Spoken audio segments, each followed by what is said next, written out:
Air ambulance ঠিক করা আছে। যে পর্যায়টাই গেলে ম্যাডাম এয়ার অ্যাম্বুলেন্সে যেতে পারবেন সেই পর্যায়টা এখনো আসেনি।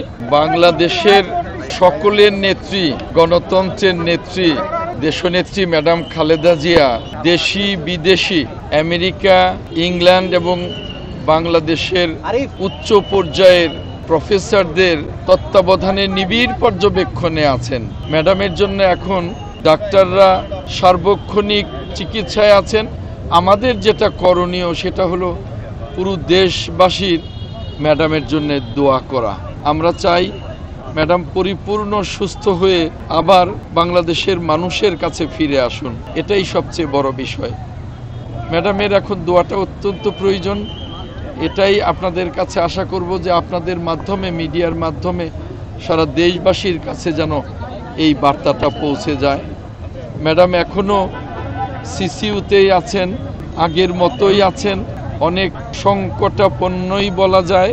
তারপরেও ম্যাডাম নিজে যেমন আমাদের কাছে সুস্থ হয়ে আসার জন্য নিজে যেমন ফাইট করছেন, তেমনি ডাক্তাররাও ক্লান্তিহীন পরিশ্রম করছেন ম্যাডামকে সুস্থ করবার জন্য।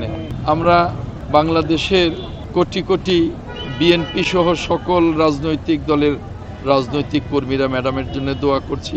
আপনারা মিডিয়ার বন্ধুরা সারা দেশে এই বার্তাটা দেবেন।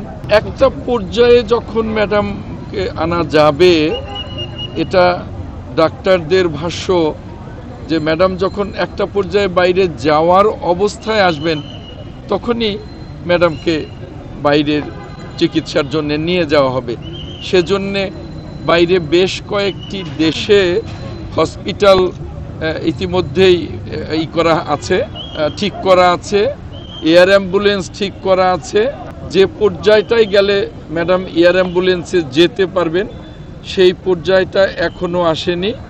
সেজন্যে আমরা সকলেই দোয়া করি ডাক্তাররা যাতে সেই পর্যায়টায় নিয়ে আসতে পারেন।